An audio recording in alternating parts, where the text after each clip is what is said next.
All right, wicked. Throw you in the deep end, right? Yep. Okay, mate. Holistic health. Go for I mean, you're the it. boss. This is your forte. Go for it. Okay. Anything specific you want to know? It's a very broad topic. Well, how did you get into it at first? Like, it's something that is only getting a little bit of momentum, like in recent years. But how did you end up getting into it? So I was diagnosed originally with a hormone condition called PCOS, polycystic ovarian syndrome, then endometriosis and cervical cancer as well. Cervical cancer is caused by a virus called HPV, which everybody has. Sort of 88% of the population in the US, for example, have in their system. It's like if you've ever kissed somebody, that's it. You've got it. But it lays dormant for most people and no one has a problem with it. But if your immune system is down for a prolonged period of time through stress, through allergies, through poor diet, through a huge variety of factors, but it has to be down for quite a long period of time, then your body sort of lets that virus in and it starts doing some pretty nasty damage. And for me, I had a rare strain. So usually it takes 5 to 15 years to develop. But unfortunately, I had this unusual fast growing strain, which was a bit of a problem. And I had to have a ton of surgeries. I had 7 surgeries in total, both as a result of the cervical cancer and my polycystic ovaries and womb conditions as well. So I did a lot of research on the polycystic ovarian syndrome, PCOS, at the time, before I was diagnosed with cervical cancer, about how PCOS is one condition that can be managed really, really well through dietary changes and can be influenced directly by dietary changes. And that has been proven. Endometriosis less so. There isn't as much of a link there. And then with this virus I was talking about that causes the cervical cancer, you've obviously got to boost your immune system to keep it away. So they said you've got 6 months. Well, actually, I ended up having 5 months to do it in before I had my next screen. And if I failed to, if the cancer was still there at the screen, then I'd have to have another surgery. And that's unfortunately the surgery itself, it affects your fertility every time. And I'm very maternal. I would love to have kids and stuff like that. So it became like my absolute mission to sort of save my immune system and do everything in my power to change the setup and make my blood count all better and things like that. So that's sort of what kick-started it, was that absolute, I need to at least try. And the mindset I went in with, really, because I thought, this may not work and I have to be accepting of that. The mindset I went in with was, if I don't clear it in 6 months, then at least I'll have given my body the best 6 months that it's ever had. So that was kind of the mindset I went with, really. So yeah, I did a ton of reading and I realised that the diet I'd been eating, particularly in my teenage years, I had a bit of a weird setup growing up and I ended up on my own for a lot of my teenage years. And I didn't really know anything about food. And although I ended up doing cooking at school and stuff, I ended up doing A-level food tech, which everybody always laughs about, but it was very interesting. But my specialty was baking, so I didn't really do much holistic health then. But no, I didn't really think about what I was putting into my body when I was growing up. And that can have an impact on the hormones in your womb and stuff like that. So I realized that I had literally been pumping my body with chemicals through canned foods, through processed foods, through things like ready meals and, sugary foods. And I was like, oh my goodness, like this needs to stop. I need to think about what I'm putting into my body and recognize the damage it's done. So I actually started off originally, I wanted to wait because I had to wait 6 weeks after each of my surgeries before I could exercise. I wanted to do this whole sort of reform my life thing, including exercise as well. So I have an app on my phone called Sweat, which I've been using since that time as well, since May 2019, June 2019, something like that. I think it might be in the July actually. And I wanted to wait till I was all clear and to start them all at the same time. So I waited and I decided what I'm going to do is I'm going to quit everything cold turkey, do this Gillian McKeith detox, and I'm going to be fine. It's going to fix the problem. My God, was one of the hardest things I've ever done. I'm extremely disciplined, so I put myself through it, but I was so depressed because you've got all these addictions that we don't realize we have. Sugar is an addictive substance, junk food. You can't just switch these cravings off, as much as I wish that was a possibility. It doesn't work like that. And that was a very optimistic thing. And I ended up being miserable. I think I only lasted like a week and I was like, no, okay, this is not the way forward. Let's not do this. Let's not quit cold turkey at all. So I changed my game plan there, and then I've sort of literally taken as up to now, really up to, I guess, this summer just gone, 2020. And it was really when I got everything sorted. So I started off making small swaps. So I'd swap my breakfast cereal, for example, which is full of chemicals, full of processed sugar, full of additives and numbers, and we don't recognize it because we're like, it tastes good, it doesn't matter, but it's full of rubbish. And I don't do any of this as a matter of, I don't ever think of it as a diet or anything like that. I think that's really negative, and I don't ever want to think of it as a restrictive attitude, because again, that can have really negative circumstances mentally, as I learned from that detox. It's not beneficial to anybody. So I think I try and think more about what can I add in rather than what can I take away. So everything is still an option to me now. I will still eat chocolate if I want to. I'll still get a McDonald's if I want to. Like, I'm not going to stop myself or restrict myself from these things. But the importance was adding in things that were going to be positive to me health-wise. So, for example, starting off with the cereal, I had the cereal still there, but then I had porridge oats. I'd added those in, and I swapped, for example, dairy milk to, I now have oat milk, and that was for polycystic ovaries more than sort of the chemical basis, really, because dairy can be a bit funny with ovaries and things like that. So it was more that I had the option there, and I was really starting to tune into my body and what my body was responding to. I think a lot about energies. I think a lot about how I feel after I've eaten and what foods make me feel good in the instant. When you have a burger and you're like, oh, it tastes really good, but I feel horrendous afterwards because I'm like so full, and like, I've just wolfed it down and there was loads of rubbish in there or whatever. Some burgers are great, like I'm not slating burgers at all, but it's more that the things that I eat now have to be nice when I'm eating them as well as afterwards. It's like a joint activity rather than what it was before.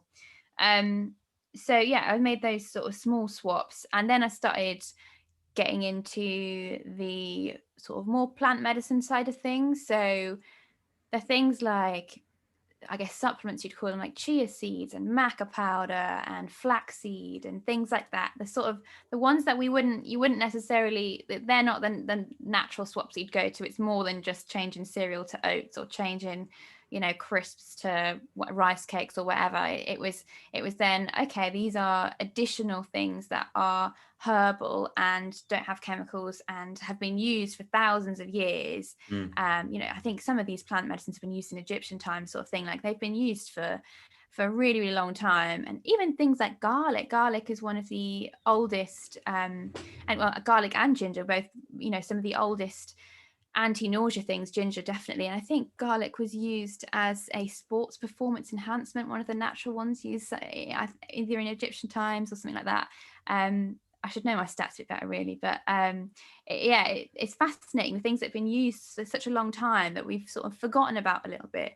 And it was about bringing them in. And now every time I eat, my whole diet has to be around, what's beneficial for me. And when I've got a plate of food in front of me, I don't think, even if I've got whatever, chocolate or cake or pasta or even junk food sometimes, because like I said, I don't restrict myself. I don't think about that. I don't think about the negatives. I think about, oh, blueberries, that's antioxidants, that's cancer preventatives. I think, ginger, for example, anti-nausea sort of thing. And I think about, always thinking about the positives, what I'm adding in rather than the negatives, because my body then naturally chooses, it makes that choice for the healthier options then. And so that's been the process, really. It's having an informed decision, right? And just educating yourself, Yeah. and then you're able to be accountable to yourself rather than blaming it on other people or blaming it on other things. I'm glad you really said about the whole teas. I'm massive on teas and all the herbal stuff. Like, if I'm ever, want to go to sleep, I'll drink, chamomile and all that sort of nonsense. Or if I feel like I'm getting the sniffles coming on, literally, I will load up on green tea, fresh ginger, fresh garlic. Like, it smells horrendous, but I mean, I'll down it and I'll feel, It could be psychological. It could be a placebo. It could actually work. Who knows? But it works for me, so I'm going to keep doing it. I'd rather do that Yeah. than pop some pills, right? Yeah. And I do that, and the next morning I feel fucking fantastic. Yeah, exactly. I mean, the herbal tea side of things is definitely very much up and coming. I mean, even in the last few years, supermarkets have started thinking, oh, actually, people are buying this stuff, and it's more than just, the Holland and Barrett or like the individual independent stores that sell it now. It's the mainstream supermarkets are selling them as health products. And that's fantastic to see. Like the Pucker brand, for example, does some really good women's health blends with tea, and they're now in sale, in Sainsbury's and Tesco's. They're on sale in these mainstream stores, which is literally over the last 18 months since I've sort of been into it, really. So it's really good that people are becoming more aware of it. Absolutely. It's crazy, isn't it? 'Cause it's been around for thousands of years, and we've been doing it Yeah. for when God was a lad, and now it's only just coming to the forefront. Like, oh, we probably shouldn't be consuming all these like pharmaceuticals, and we've kind of dug ourselves a hole here. It's like, yeah, you fucking idiot! Like it was in a root, it was right in front of you. It was that flour. All you needed to do was grind it up and put it in a tea. Yeah, literally. I mean, it's amazing, isn't it? The stuff that has just been pushed away, but it's all, it's much bigger than that, isn't it? It's all about the money side of things and we won't go into that, but there is a lot to it, but it's good that holistic health is getting a name for itself now and getting a reputation, and people are understanding that the natural way is better, and the natural way it's not always the right option. It is important obviously to explore things with doctors and things like that, especially when it comes to more serious medical conditions. Like I'm never going to be someone who says, never go to your doctor kind of thing. That's not sort of my attitude towards things, but I definitely think that there is a lot to be said for holistic healing, both in ailments and even in like emotional health. Like the supplements I take now, I don't take anything for anything sort of chemical now for like my stress or anything like that. I have completely all plant-based stuff, which is it's incredible, and it makes such a huge difference. And these are all like natural flowers and things like that. And some of it, if you take like a strong enough dose, you can get pretty high on it, like on these plants. It's amazing. And like cacao is the same. If you have like raw cacao, like really strong cacao, and people do like these cacao ceremonies. Like I've done cacao ceremonies here in my house. Like they're really powerful stuff, and it's all legal and legit. Like buy it at Sainsbury's. So what you're You saying know is how to use it. get high off chocolate. Is that what you're Yeah, saying? yeah. That's what I'm saying. I might be the cure for everything now. Yeah, there you go. Chocolate. What was I Yeah. saying before? That's why I don't hold back, I mean, I'll have to take your word for that. Yeah. Get can't- that cacao powder. I can't start 100% with the cacao chocolate, powder. mate.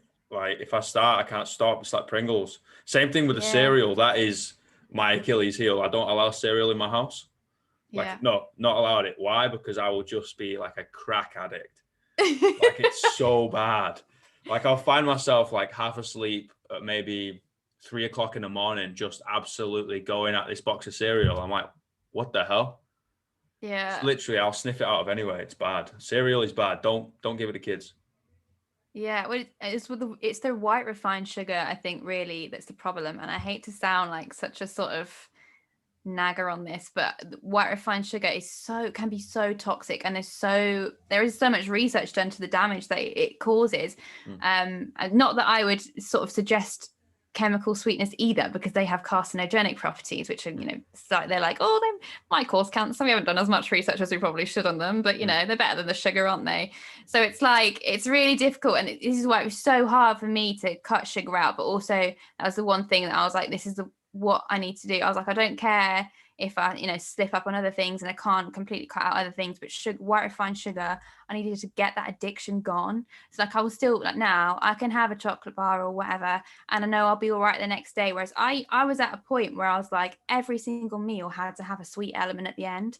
Like even my breakfast, I couldn't have a savory breakfast. I was like, nah, it needs to be sweet. And then it'd be like lunch, right? Where's my dessert? Dinner, where's my dessert? Oh, it's before bed, I should probably have something sweet. Like I was addicted.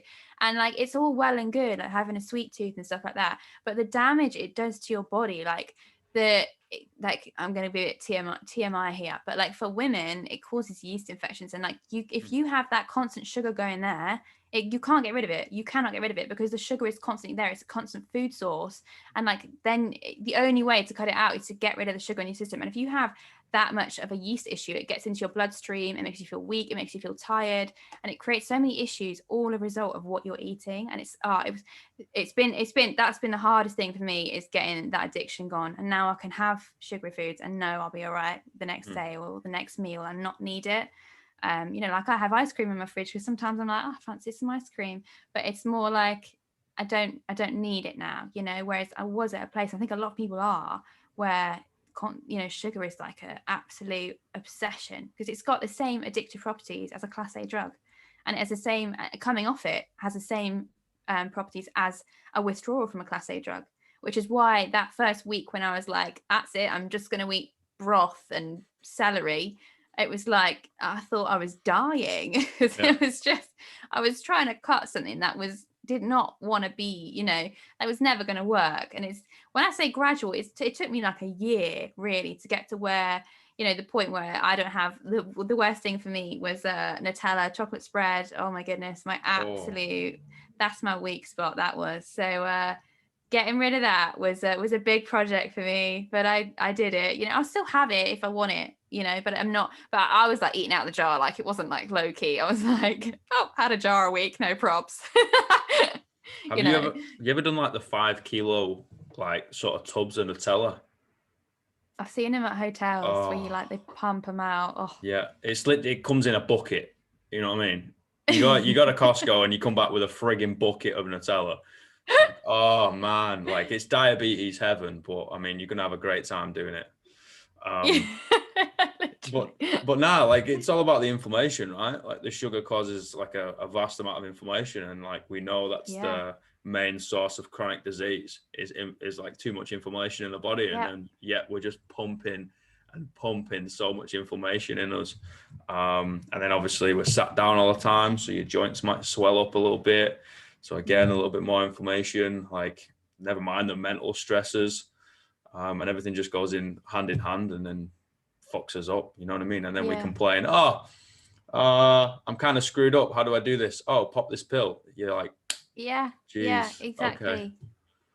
Exactly. And it's just, it's putting a plaster on something that needs stitches, it's just like, we can't fix this issue by just getting, like someone like my sister, for example, they just throw antibiotics at her rather than getting to the root cause of the issue, which is probably diet, because people are, I don't want to say the word brainwashed, but a little bit brainwashed to thinking the only way is the doctors and is the pharmaceutical way. They don't think outside of that in terms of, actually it's what I'm putting into my body and I have responsibility here. And it is about conscious actions. It's about knowing, getting the knowledge, but it's also about discipline. I think that's one of the hardest things, especially like in the world we're living in now, where especially like, I don't know what it is in New Zealand, but in the UK, like everyone is stressed, everybody's fed up, everybody's miserable without exception, because we're so trapped. It's then hard to think I'm going to be really disciplined, unless you're really, really super, super driven. And like, admittedly, the first lockdown, I was that person. I was that really annoying, oh, wow, I've got this, let's go for it. But we're now on the third lockdown. We've been in this lockdown for like 3-4 months. I don't know. Nobody knows what year it is, let alone like, honestly. And it's so hard to find discipline to do anything. And like, I think I completely understand where people are getting at in at the moment, wanting to comfort you and stuff like that. Like, I do completely understand that.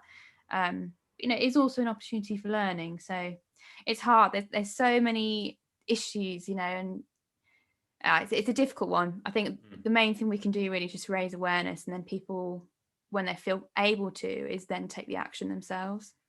I think people need to have the hard conversations. Like, there's some freedom in being disciplined, like doing the hard graft and putting in the hard miles. Like, you end up feeling like a sense of confidence and a sense of achievement in yourself, rather than all that negative self-talk that gets spiraled from the comfort stuff that we do. Like, playing video games for the 20th hour going, or, Yeah. comfort eating or whatever on the second 5 kilo jar of Nutella. Yeah. Like you end up feeling like a piece of shit. And like, Yeah. I think people don't pay too much attention of, hey, you might spend 10 hours a day at work, 8 hours a day at work or whatever, but you spend 24/7 in your own head. And if you're doing things that's going to end up fucking yourself up, like in your Yeah. own head, then you need to stop doing it. And even Yeah. if that is hard in the process, like getting up, I don't know, half an hour early and doing a 15-minute walk, like it's effort. In the grand scheme of things, Yeah. it's not that bad, but it's a lot of effort for some people. But that will make you like mentally in a better place. Like Yeah. it's going to take you 15 minutes. So for the hard graft. Absolutely. Yeah, absolutely. And it's like, so I have this app that I work out from home, and I've been doing this for 2 years because I started it because I couldn't use gym equipment after my surgery. I had to start really, really light. And the only option I sort of thought would work for me is if I could do it in my own home, I could see what my limits were at that point and then just build myself up gradually. And I got so obsessed with it. I've ended up working with this company. I absolutely love them. I think the app is phenomenal, but it also allows me on my low days to do things like work out in my pajamas, and I work out in front of the TV. I have a TV show going at the same time as my workout, partly as background noise, but partly because I'm then excited. And there's only one, I won't ever, that series that I'm watching is for exercise only. So I'm then like, oh, I really want to watch this. It's Vikings on Amazon. I don't know if you've seen that. That was one that was like, I'd only ever watch it when I was working out, and I was so hooked in it. I was like, oh, I need to work out because I need to watch Vikings, I made it fun. And then it was like, it wasn't even about then finding excuses. It was about, I actually really want to do this. I actually really enjoy doing it. It's such a positive experience for me. And as much as I really sympathize, especially with men, because it's slightly different, I think, working out at home, sort of for men who are used to a lot heavier weights, whereas I can work with dumbbells because that, for me, that works perfectly fine. Dumbbells, resistance bands, have a pull-up bar, ab roller, that sort of thing. I still see a lot of people sort of making excuses for not wanting to work out at home, and I'm like, there is, again, it's a discipline thing, and it's sort of getting over the sort of victim mentality of, oh, poor me, I can't go to the gym, and thinking, right, yeah, okay, I can't go to the gym, got to deal with it, let's move on, let's get the gym equipment, let's get the app, let's just start it, and just, we can go back on, we can go back, sort of thing. So it's difficult, isn't it? But there is that element of you can make those choices now, and you can make it easier for yourself by, for example, watching TV or working out in your pajamas if you want. I mean, I don't know if you play cards, but I mean, you're dealt a hand, right? And in that hand, you've got to play the cards you dealt.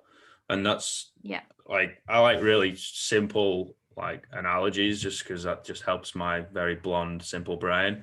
But it's just like, hey, you get dealt these 2 cards or 10 cards or whatever. Like, that's what you're fucking dealt. Like, you can't just throw your cards in and walk out because you don't like the bloody cards you've been dealt. Like, play the game.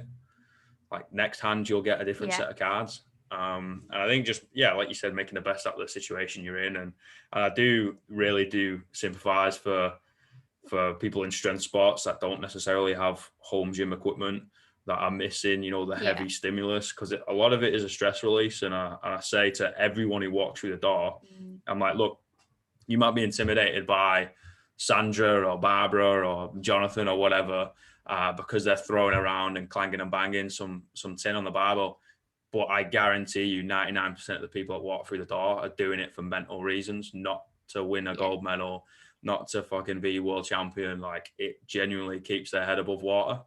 And like, I do sympathize for the people that are missing that. But at the same time, if you go, you take your head out of that and go, all right, pull your head out your ass, and you go, okay, cool, this is the hand I'm dealt. Think about it as GPP. Think about it as like, I'm going to build a huge foundation for my sport. I got the time to work on some mobility. I got the time to like run. I know that's a blasphemy word. And I know I've just said that, right? And I didn't run throughout lockdown. Of course I didn't. Why the fuck would I do that? I'm not crazy.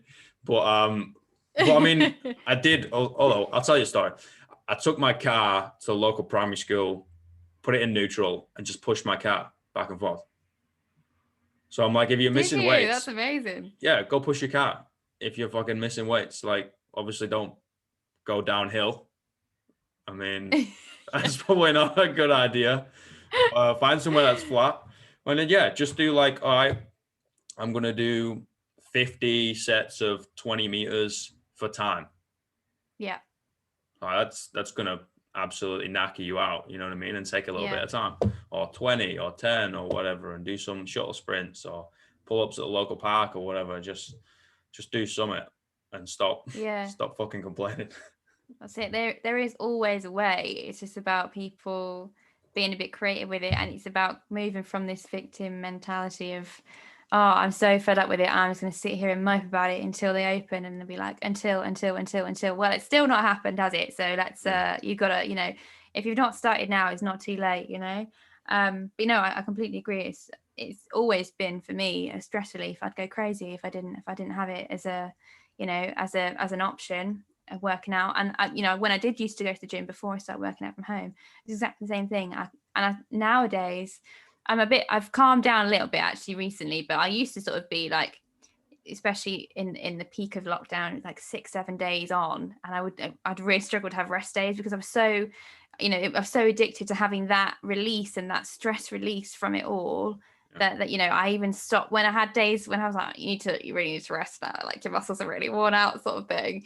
My car, I would have shin splints and be like, I'll be fine. Because I needed it. I really needed it emotionally. And again, like I said, I'm much better now. I actually take weekends off at the moment, just for the time being. I'll probably change a little bit soon. But I get that it's 100% a stress relief. I did run as well the first lockdown. That's how I got my shin splints, and I'm not a runner, hence the shin splints. So I angry run. I only run when I'm angry. So but that's great for getting it out, but then really not good for my legs. Yeah. I run more sideways than I do back and forth. Like I played prop in rugby union, so I'm naturally just like a kind of heavier, like I'll get there in my own time sort of fella, you know what I mean? So yeah. running is not my thing. Hell no. I'd rather push the car. Get the right playlist on and you're fine. I have like angry music blaring and I'm there. I'm like in my zone. Forget that anybody else exists. It's wonderful until I get home and everything's bleeding and Oh yeah. It's like nice. I mean, what did I do? I'd rather weightlift because I get to do one rep and then sit down for 5 minutes. You know what I mean? Like, and I'm like, how did that go? I'm a bit tired, so I'm not gonna go again. Oh, okay, cool. More rest. Yeah, it's this app I use is brilliant. It's got loads of different programs. So like you start off, well, I started off on one that was very much cardio based and all about jumping and constant movement and stuff like that. And I was like, it was quite intense, but it didn't involve weights at all. And then I moved on to the weight one, which is kind of like the same situation that you're talking about. I'm like, oh, actually, this is all right. I can sit down, I can relax and still see the results. How has this happened? Yeah. What? Yeah, it's the best. Yeah, or you do a CrossFit class, like I did one yesterday, right? And they're like, all right, I want you to do 3 reps every 2 minutes. I was like, okay, cool. Oh, you want me to do 3 reps and change my weights within 2 minutes? You're crazy. Like, I need at least 15 minutes for that. Like, come on. Yeah. I mean, strength athletes, they're a different breed, though. How would you talk to someone who's got their head in a rut? Because I'll tell people how it is, you know what I mean? I'm like, look, what I usually say, again, analogies, is picture yourself with your back against the wall. Like, there's no other fucking option. Like, if you fall over and I don't pick you up, which I'm not going to, but if you fall over, what are you going to do? You're just going to die within 3-4 days, or are you going to get your fucking ass back up? You'd get up, right? And you just give yourself no other option. Just do it. Yeah. Some people don't necessarily relate to, a punch in the face like that. So what do you usually give as advice for someone that's got their head in their ass like that one? It's really tough, isn't it? Because it's coming from like, do I go from a place of compassion or do I go from a place of the discipline, sort of like, come on, like get your shit together kind of thing. So I talk a lot about accepting a feeling. So if you've got something going on, rather than masking it, playing the video games, watching the TV, blocking it out, eating comfort food, like, oh, I'm just ignoring this feeling, don't have to deal with it. I'm like, deal with that feeling, accept that feeling, find out what it's about, and then you can move forward. And like allow, if you need to sit with that feeling, if you need to have a pity party, if you need to grieve about it, do that. Set yourself a time frame to do that in, and then get up and sort of and carry on. Because a lot of the times, I've said it before in a couple of my podcasts, I think if you're having these down moments and you physically feel like you can't move, or if you're really depressed, or if you're having these depressive episodes rather than depression itself, if you're having depressive episodes where your body is like either wanting to overeat or wanting to not eat at all, or you're feeling really tired, I often think it's your body's way of saying, stop, I'm trying to tell you something, because you're not listening to your brain, because you're trying to distract it. In my case, it's that I am so focused on progress that having a bad day is not an option, because I'm like, no, we must keep going, must keep progressing, But then actually inside something's going on and I'm ignoring it to the point where my body's like, no, I've had enough. You need to deal with this. You need to just try and understand what's going on, have a chat with yourself, figure out what the root of this is, if we can make any kind of adjustments to your plan. So for me, because again, I'm progress based, I like to plan things, very irritating kind of person. I have to like try and adjust my plan, be like, okay, cool. I feel very overwhelmed with this plan because my body's saying I'm not listening to my head. I need to deal with my feelings. So how can I adjust that plan? So like, for example, if I've had a low day last week, it was right, rather than walking the dog for half an hour, walk her for 15 minutes. That was that little thing then made everything so much easier, because I just reduced my stresses by just making changes. And it's about, I think people often feel so trapped. And I think that is part of the problem, is how trapped they feel is actually just because they're looking inside this, they've only got these tiny glasses and tiny goggles on and not looking at the bigger picture of actually there's loads of other options I have here. I could get up early. I could stay up late. I could fit this in somewhere else, or, do a different form of exercise. I could do yoga. I could do creative dance. I could do whatever, whatever floats your boat. There's so many other options. But when we get in these dark places, you become so fixated on the one thing that you don't look outside and see that there are other options. So it's like, I guess, accepting the feeling, trying to figure out where it's coming from, how you can adjust that plan, and then getting up and doing it. That would be my go-to action plan. Action plan, I like it. I think feeling the emotion is seriously underrated. And yeah. I mean, I can only speak from experience. Like, I can't speak for anyone else, but I will tar all males with the same brush simply because they're fucking shite at it. They'll be like, all right, slap on a mask, or, big up your chest or whatever, walk around like you're carrying carpets, and just like leave the emotion at home. And I'm like, that's the reason why people have midlife crisis. So that's the reason why, the largest killer of males under the age of 45 is suicide. 45 years of age is suicide. Like that's insane. So it's like, all right, there's a fucking problem here. And what are we doing that ladies are obviously doing better than us at? I'm like, oh, okay, well, they talk about things. Okay, cool. What are we not doing? Talking about it. Well, there you go. Like, what's the problem? And I always say the only way to get through a storm is to just fucking weather it, to go straight through the middle of it. Like, you can't fucking run away from a storm because it'll end up following you. You can't go around it. Like, hell no, it's going to sweep you in. Like, the only thing you can do is just go straight through the middle of it. And I think giving people the confidence to like, all right, what do you need? Do you need to like sit on your own for like 3 days in a pity party and just like eat shit or whatever to ride this storm and get through it? Cool, man. I'll see you on the other side. Yeah. You know what I mean? Yeah. Whatever you need to do to sort of like get through that, get to the source, figure out what the problem is, sort it out, or create an action plan to then get on the process or the ladder of sorting it out, because it's all a work in progress. It's all a fucking journey. Giving people the confidence to do that is hard, but I think is vital. And people just need to go, all right, well, today I need to do no work. Yeah. Yeah. And you're just like, what do you mean no work? All right, that's a big one for me, right? Because I'm like, like I said, northern, like you don't work, you don't eat mentality, like working class, been homeless before. So it's like, look, if you don't fucking find money or or steal food or whatever, you're fucked. You know what I mean? That's today gone. Yeah. But at the same time, it's like, well, you're 100% of your time in here.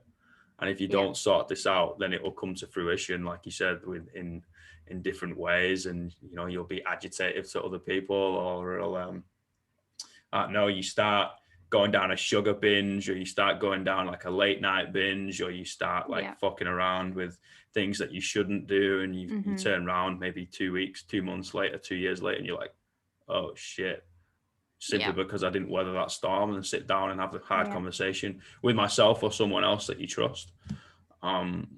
It's hard, isn't it? It's hard. Yeah, it's like you said, like the only way out is in, and that Yeah. is the essence of it all. And it is so difficult for men at this point in society and in life and in the world at the moment. And I think it's so underrated. And especially, you know, I'm talking from a female here. We've got this whole group of women who've gone feminist to sort of men hating. You know, it's gone from one end of the spectrum to the other, and it's now like men, you know, cancel men culture. And look, I was there. I was like, yeah, all men are trash. Whoa, let's rein that ego right back in, just because we've been hurt before, because we weren't listening to ourselves and picking up the issues in relationships what to do with us, you know. There is so much that is still, and like, okay, there are some toxic men around, but that why brand all men like that when that's not the case? And men now have this thing where they're like, oh, we need to talk about our feelings, but at the same time we need to be this alpha male, and you know, it's so confusing for them. And they've gone from you know, being the supporter to women, for them women being like, oh, we don't need you, fuck off, no, we don't want you having that role in our lives anymore, we're independent. And then it's like that men are left thinking, what you know, what are we here for, what am I supposed to do, what's my purpose, what's my role?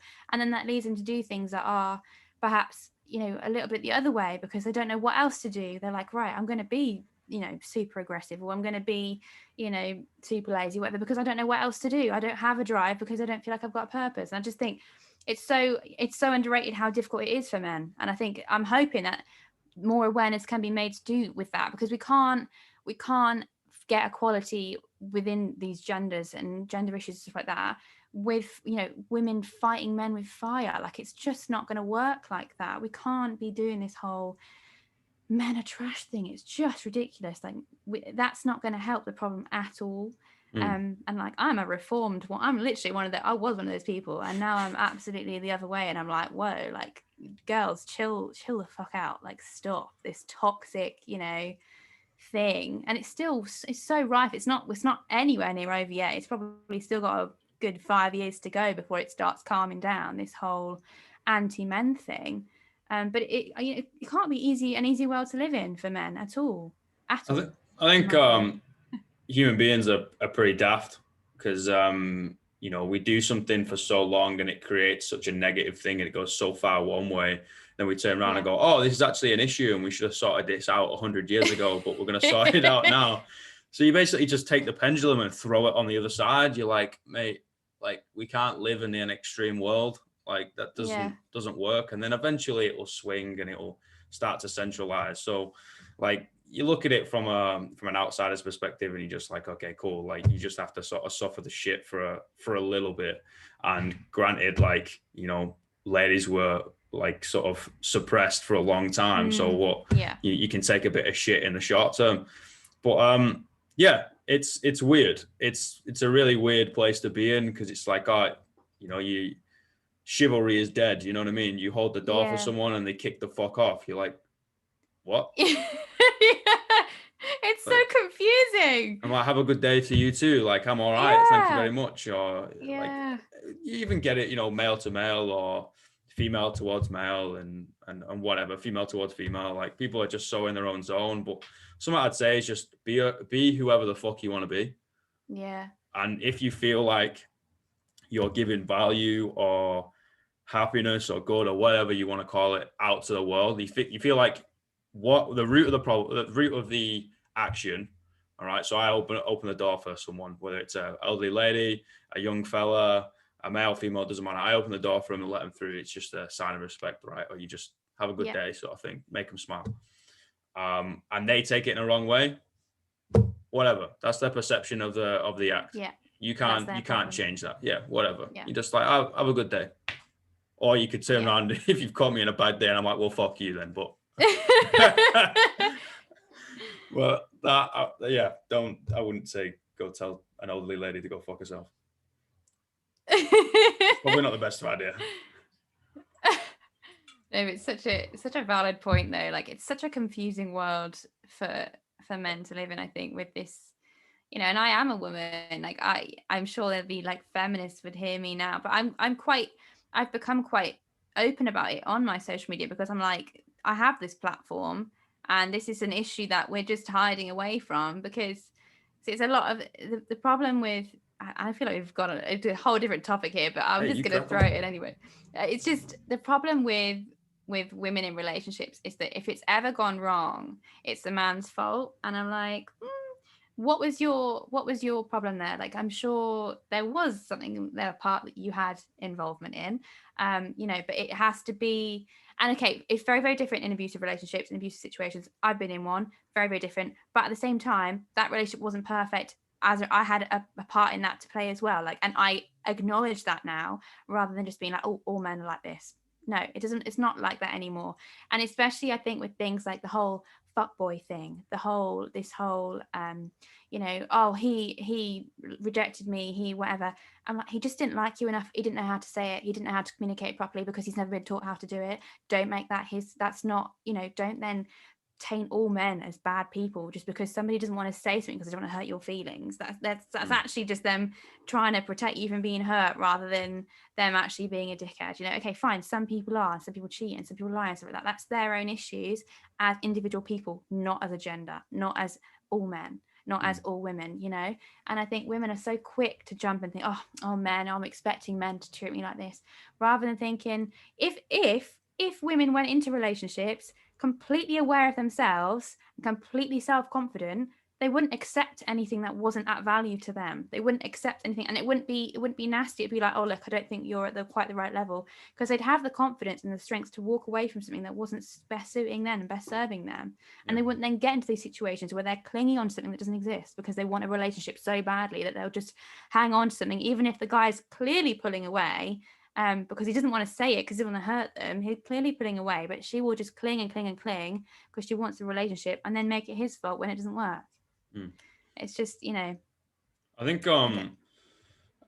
something to sort of a piece of not advice, but something I'd say to ladies is just like, hey, like most men are still boys until they go through something, until they go through shit, and that could be like at the age of 7, or that could be at the age of 57. Like something is gonna punch them in the face that's going to turn them from a boy to a man. Like ladies of a like a huge physiological change that just goes, oh, congratulations, you're now a woman. You're like, oh shit, okay, I've got to change and learn all this shit.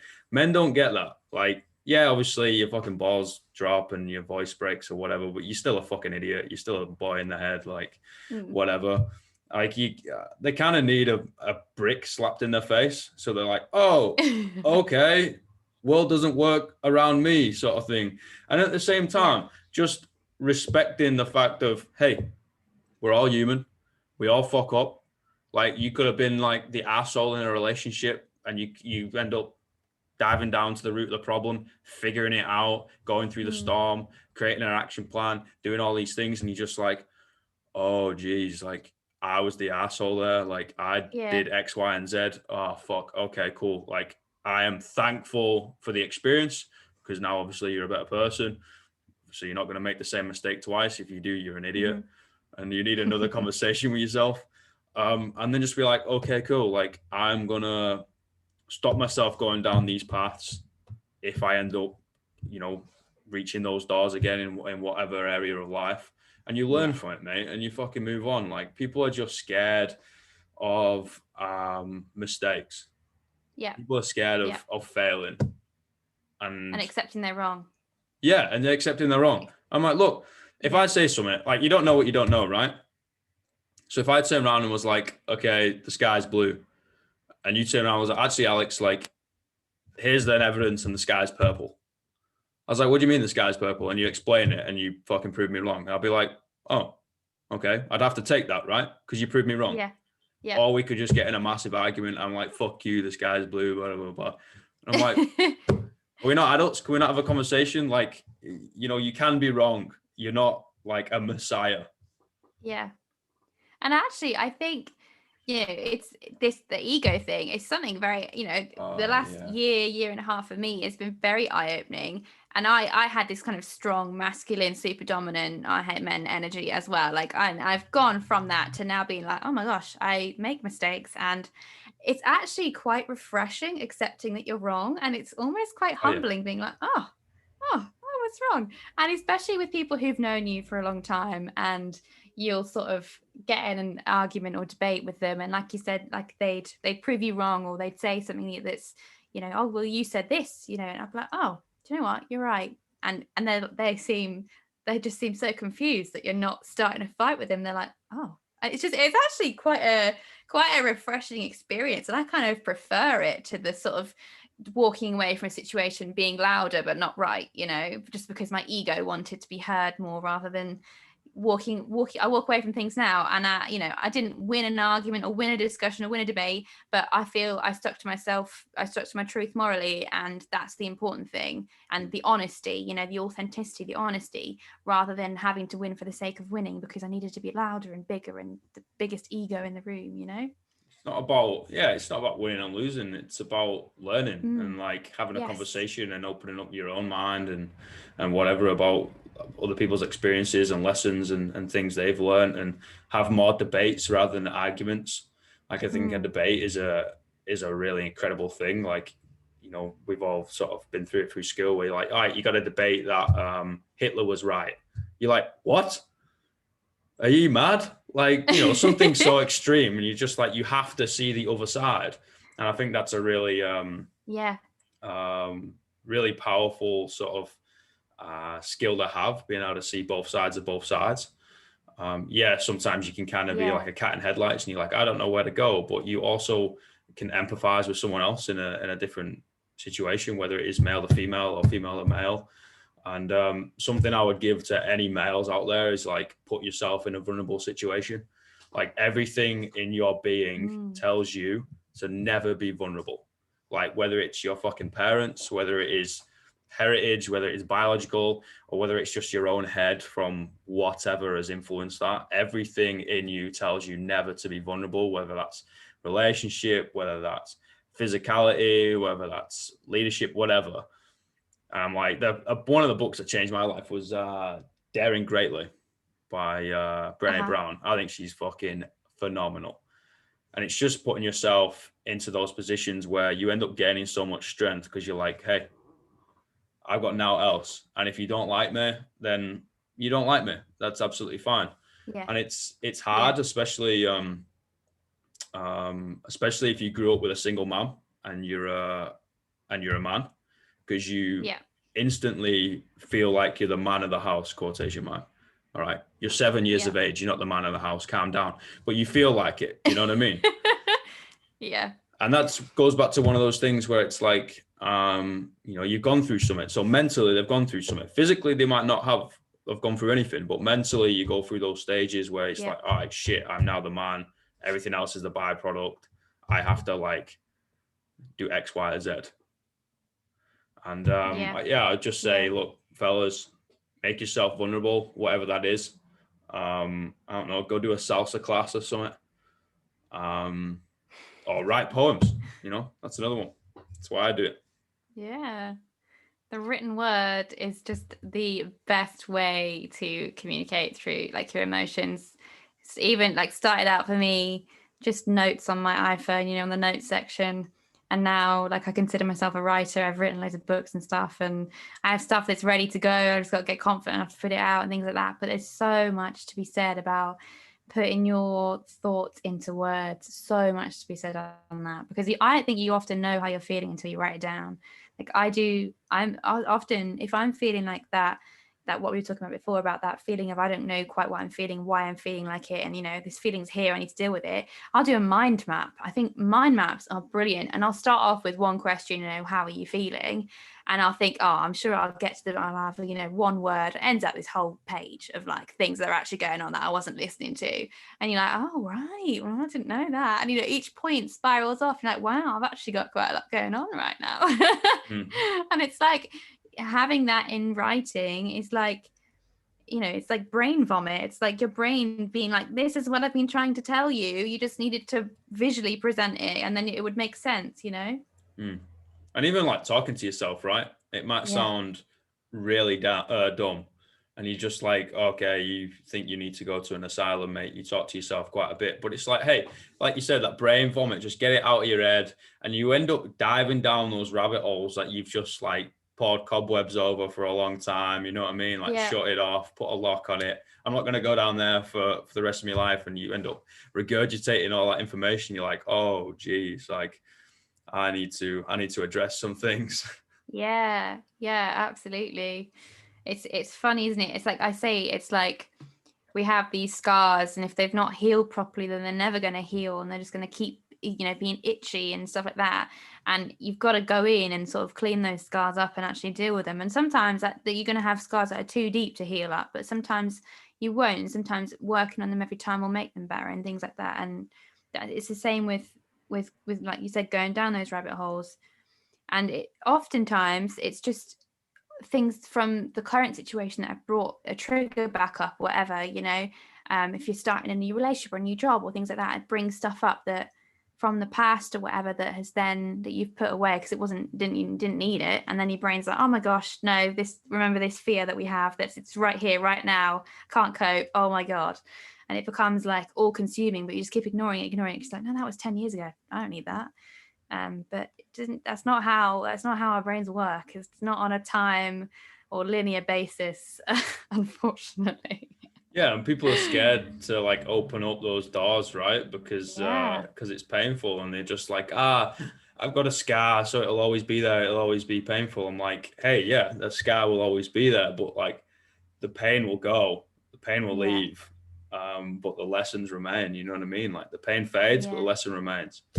And I'm kind of blessed because I got such a bad memory. I'll forget about it within like probably about 6 months. It's awful, but I mean, the memory, the lesson will stay. Like, it's a conversation, to be honest, that I've had with my little sister recently, where she's kind of went through some stuff mentally, and I was like, hey mate, like you need to address it, which is really hard at that age, and it's really hard for her to understand. She's 14. And I'm like, look mate, like, and she said exactly the same thing, like it's painful. I was like, yeah, it is for now, but like, and that memory will always be there, the lesson will stay with you, but the pain won't, mate. And the only way to do that is to go into that door, shake hand with that demon, and then walk out. Yeah. And that's it. Yeah. It's done. The only way out is in. The only way out is in. Yeah. It's true. That's true. How did you find maca? Because you're the only one I've ever met who likes maca as well as me. I love it. I mean, do you know everything of like nature-wise what it's supposed to do? So it's like, it's effectively nature's Viagra. Yeah. So it's really good for like boosting your libido and things like that. And I used it actually for that reason after all my surgeries, because it really affected everything.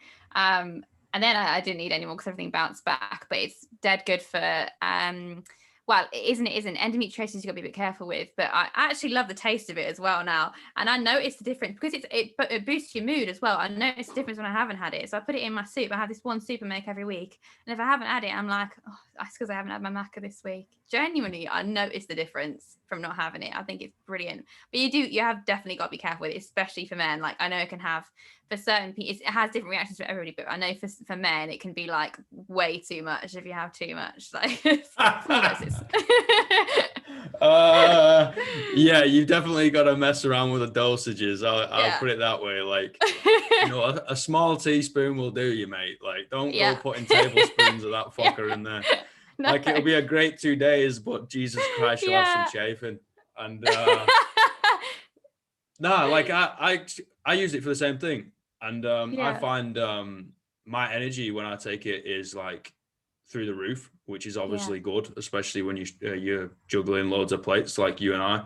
But yeah, I use it for the same thing. Like if like for example, I'll give an example for males. If you get a little bit of like adrenal fatigue, or you're pushing too hard, or you're super stressed, testosterone goes to the floor. Like just absolutely goes down. And then, you know, as a man, what do you think about? Oh, you need testosterone. You know, that's what you need to be a man, sort of thing.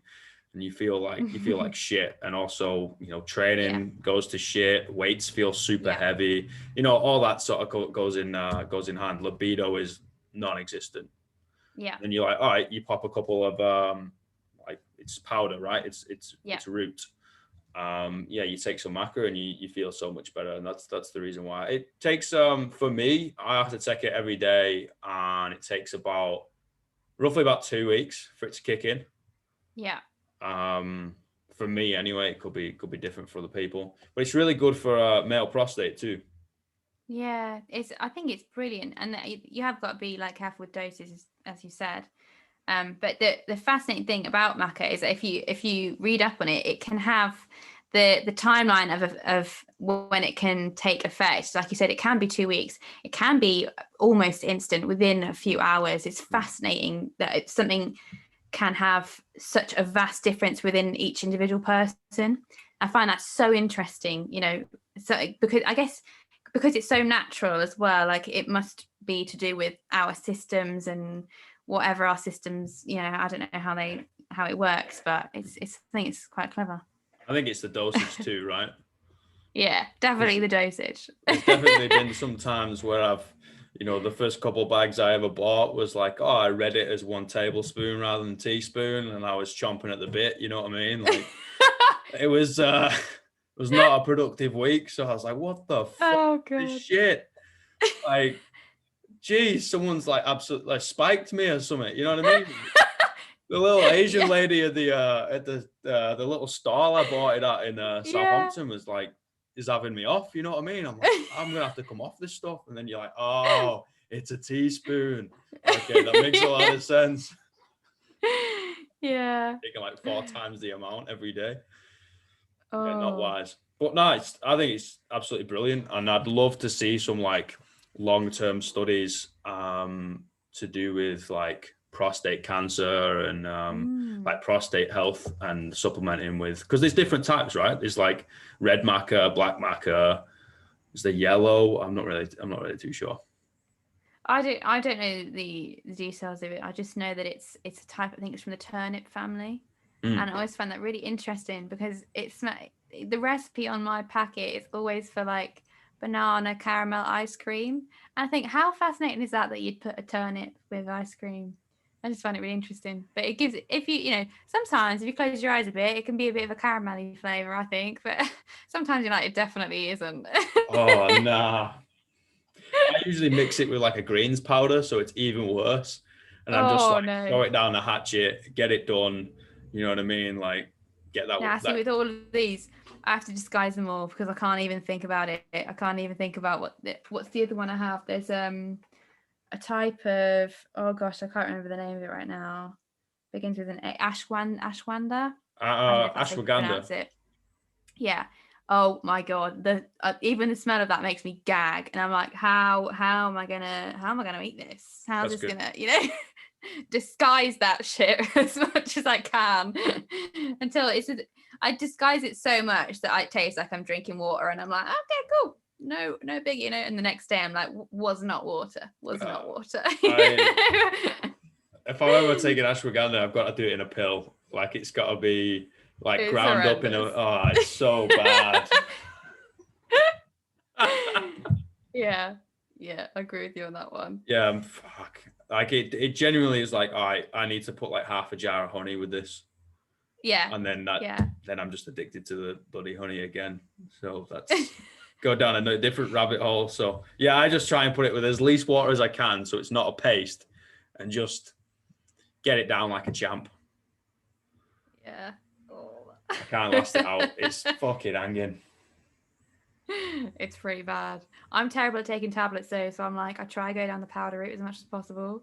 Oh, But I really? hate taking tablets. Yeah, like I get myself so worked up about it to the point where I then swallow loads of air and make the whole situation worse and spend the rest of the day like I can't breathe with something in my throat. It's just like me being dramatic when I actually take the tablets and then creating this cycle of dramaticness. So Yeah. No, I can't do needles. can you not? I'm all No. right with needles. Every time I I've had need that many. an injection or something, like I always ask for like a female nurse. Yeah. Not for any weird reasons, just because like I'm not gonna punch the lady. But if it's a gent, I'm gonna be like white knuckling it. Yeah, I Oh my cannot stand gosh. them. Like I'm bad. Yeah, it's bad. You want to That see is so more than a flip funny. out? Like you just show a needle. I can't even watch it on movies. No, see, I used to, Grey's Anatomy. I used to love Grey's Anatomy. It's like a hospital program. It's like the US version of Holby City, basically. It's very tacky but wonderful at the same time. I was obsessed with it, right? Obsessed with it. And then I went in for my surgery, my most major surgery. I lost my memory for 6 weeks afterwards. And it was like horrendous. And I had this massive allergic reaction to the anesthetic and it was just a nightmare.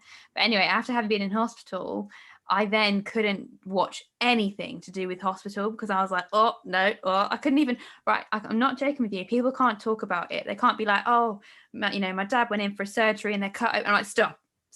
I honestly, I will pass out. Just from them verbalizing it, I'm gone. I literally get dizzy. I have to lie down. Yeah. You end up feeling it again, don't you? Yeah.